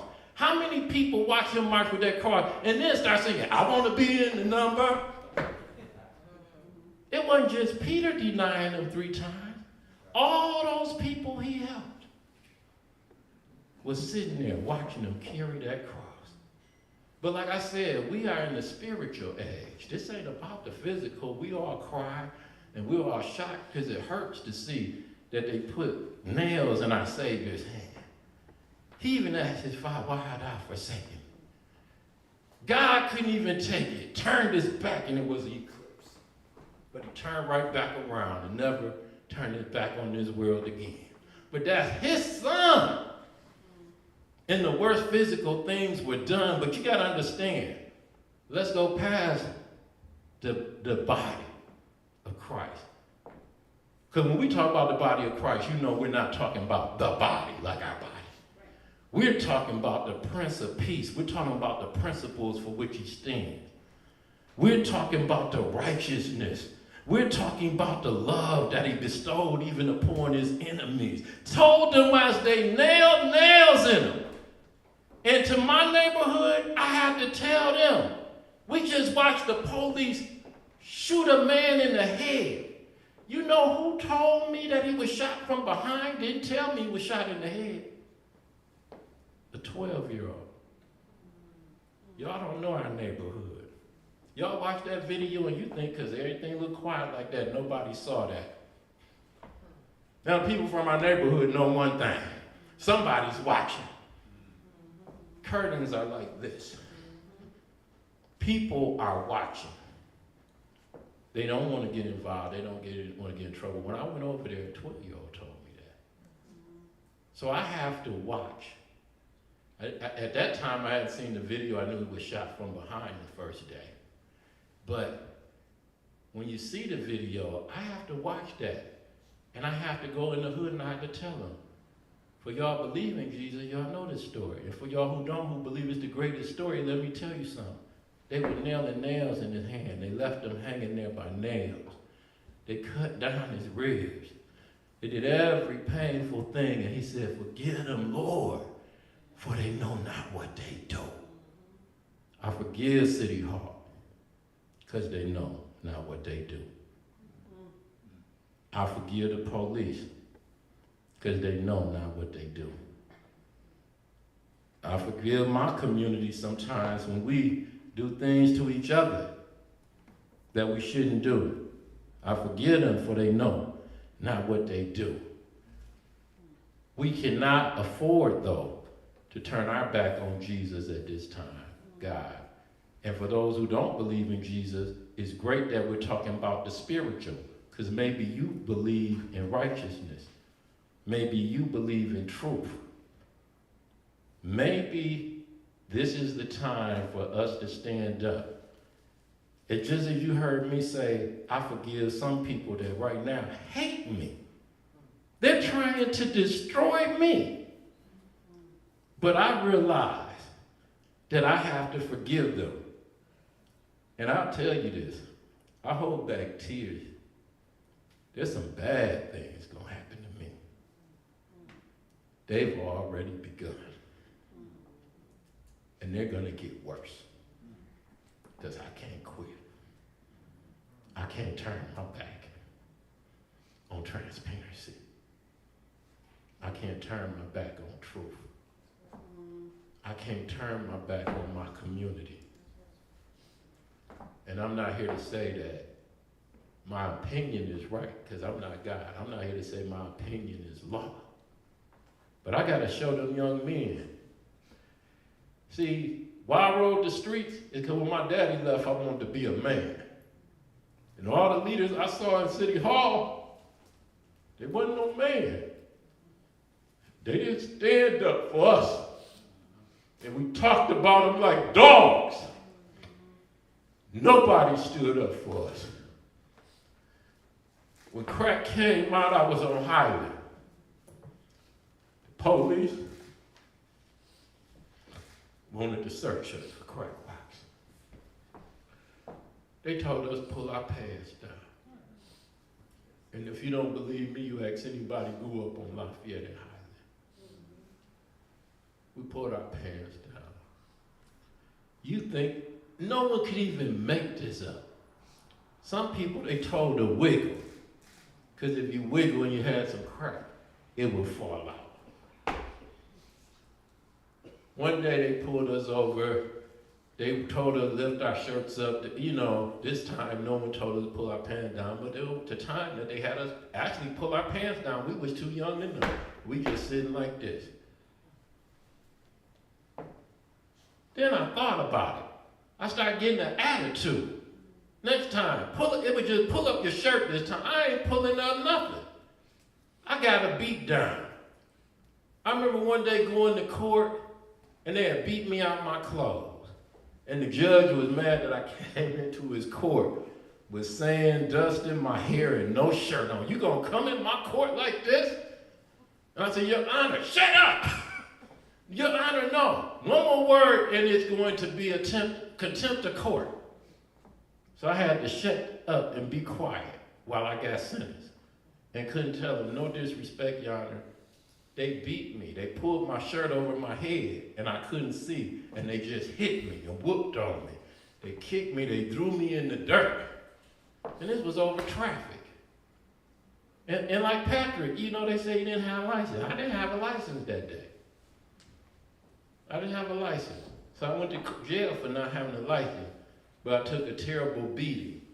And when I came out, didn't want no job, didn't want to do right. Wanted to run the streets, do crime. I was so antisocial, anti-system. And then one day at the top of all of it, I was rapping in New York, making money rapping, but doing other things I shouldn't. God just hit me with a vision. You're gonna die. All that you're doing, you're gonna die right here in New York. You're going to die. And when God talked to you, it's different just a word. My inside felt it. I felt fear, and I'm one of the most fearless people you would know, but everything shook and came out of me. And I started asking, how did I get here? I'm rapping, and they're beginning to tell me I gotta switch my rap and start talking about killing people, and I'm on Epic Records. And just when I finished, writing one of my first raps that I didn't want to write. That the company called a masterpiece, full of shooting and killing. I had to say, I quit. I quit. I'm walking away. Came back to Grand Rapids, Michigan, got on the radio, started doing some community things, started talking to young people about changing their life. And I felt you young people need to have an example of someone who came out the streets like you, grew up in and out of the juveniles, that went to jail, that made some silly mistakes, used to be your hero, rapping about this and rapping about that. I just want to show you that we can be good men, and that doesn't mean we have to be weak. That doesn't mean that we have to be afraid of this system, that we can stand up for you. I'm looking at that shirt of Patrick LYOYA. That young man is dead. But Patrick LYOYA, I'm standing up for you. I'm saying I made some mistakes too. I say I didn't always do right. But I'm thankful to God, my community, and I'm thankful to the old school police, the ones that I used to fight with. I grew up and we would sit down and talk. I talk about things they shouldn't have done, they talk about things I shouldn't have done. And could you believe I would one day have to grow up after all I went through with the GRPD back then and thank them for not killing me? There were times where they beat me up, I fought back.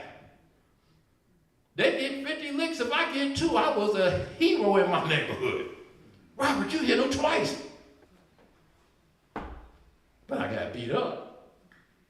They didn't kill me. And I'm looking at a young man that I didn't see throw one punch. I didn't see him fight back. And he's got a bullet in his head.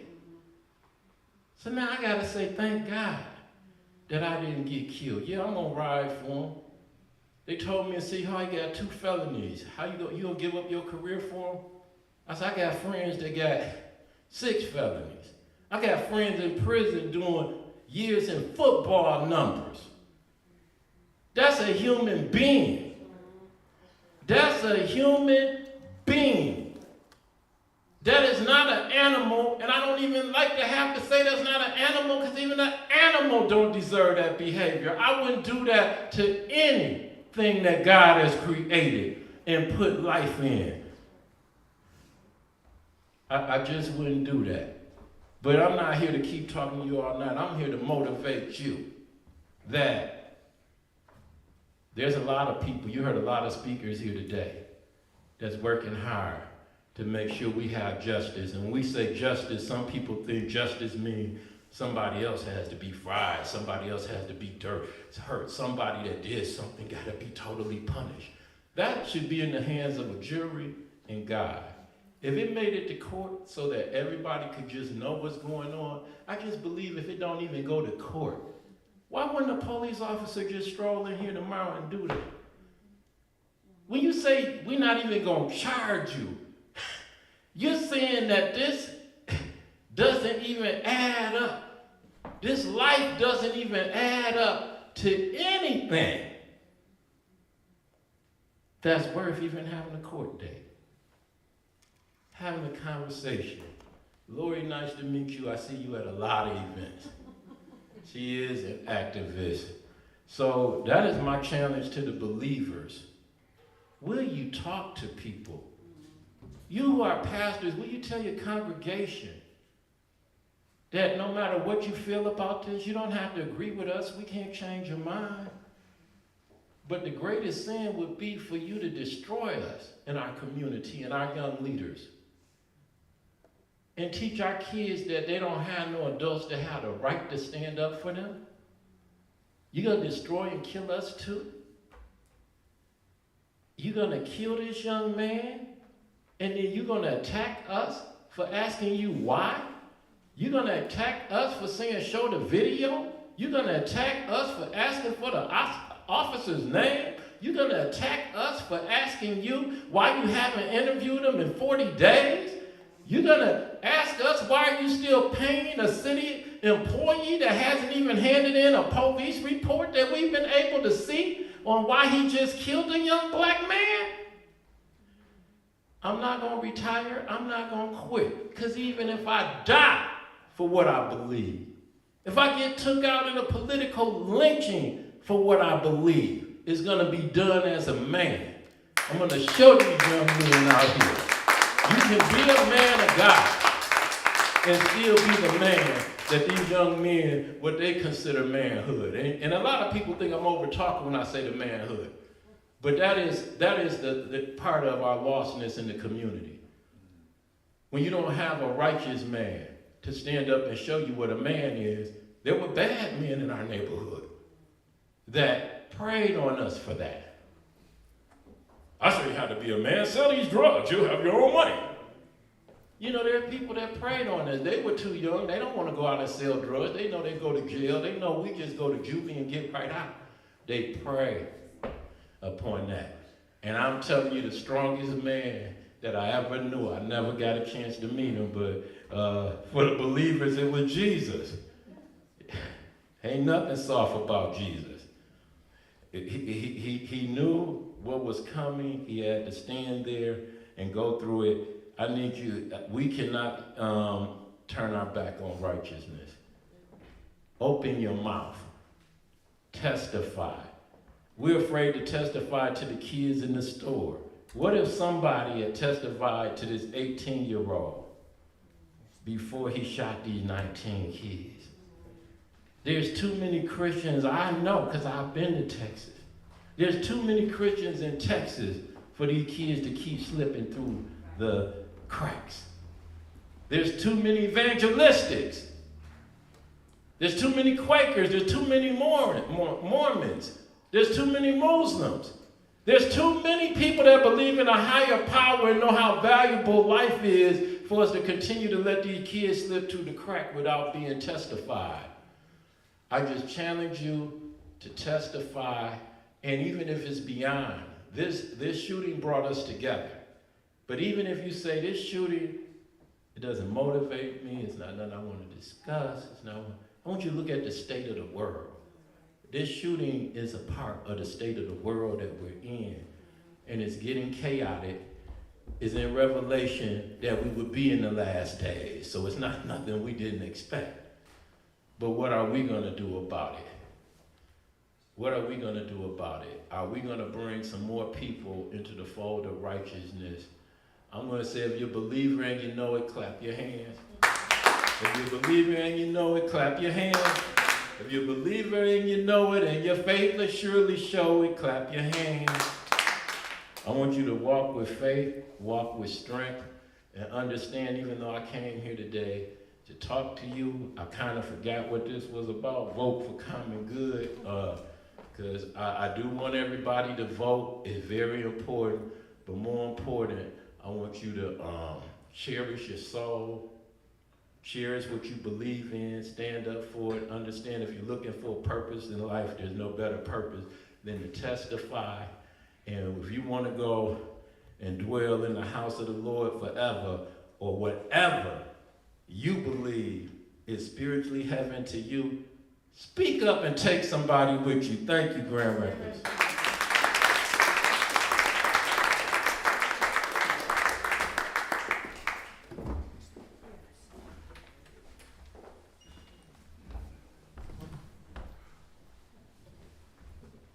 I'm going to close us out with a song. And, you know, when you start speaking up, a lot of times it costs you something.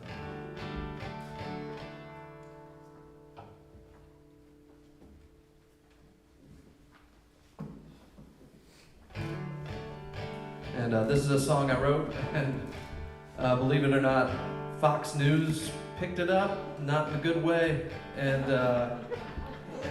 got death threats and arson threats on our church and all sorts of crazy things. But this is a song about how I grew up in the evangelical church, and I think my problem was I believed everything that we were talking about.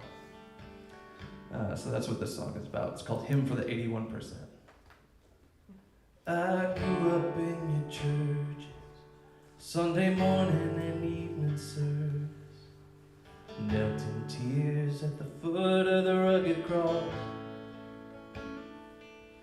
Taught me every life is sacred. Feed the hungry and clothe the naked. I learned from you the highest law is love. And I believed you when you said that I should trust the words in red that guide my steps through a wicked world. I assumed you'd do the same, so imagine my dismay when I watched you lead the sheep straight to the wolves. You said to love the lost, I'm loving you now. You said to speak the truth, so I'm calling you out. Why don't you live the words that you put in my mouth? May love overcome and justice roll down.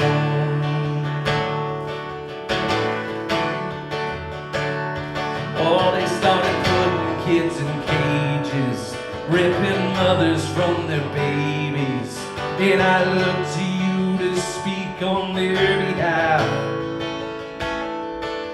Oh, but all I heard was silence, or worse, you justified it, singing glory, hallelujah, raise the flag.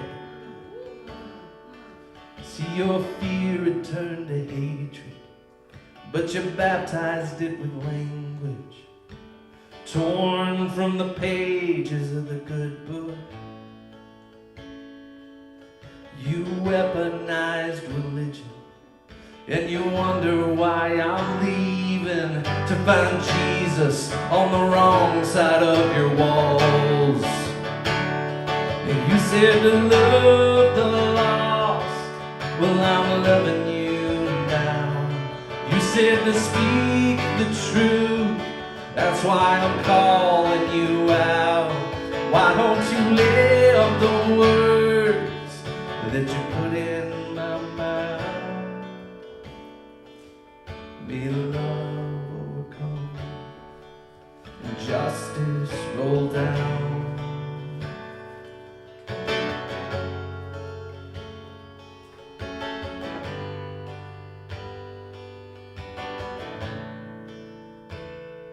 Come home, come home. You're better than this.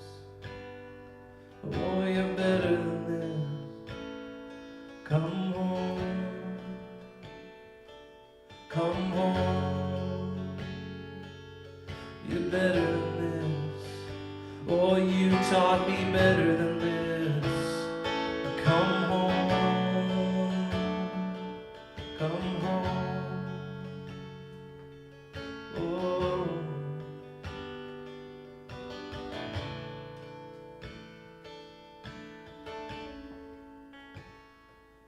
Maybe I was too naive, or I just didn't want to see that there's always been a little poison in the well. 'Cause we sit on stolen lands, nation built by stolen hands, and we use the Bible to justify it all. Yeah, from slavery and segregation to mass incarceration. This is who we are, but not who we have to be. There's a lot of work to do to pull up the evil by the roots, but repentance has to come before there's peace. You said to love the lost, I'm trying to love you now. You said to speak the truth, that's why I'm calling you out. Why don't you live the words that you put in my mouth?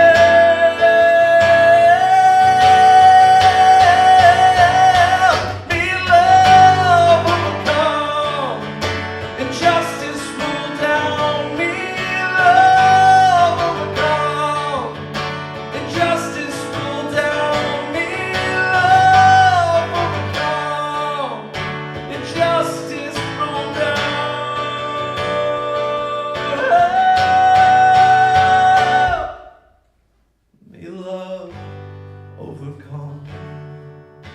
and justice roll down.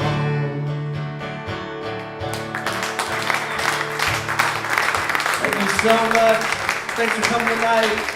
Thanks for doing what you do to make the world a better place. Stick around and hang out with us, connect with people, make some new friends. Have a great night.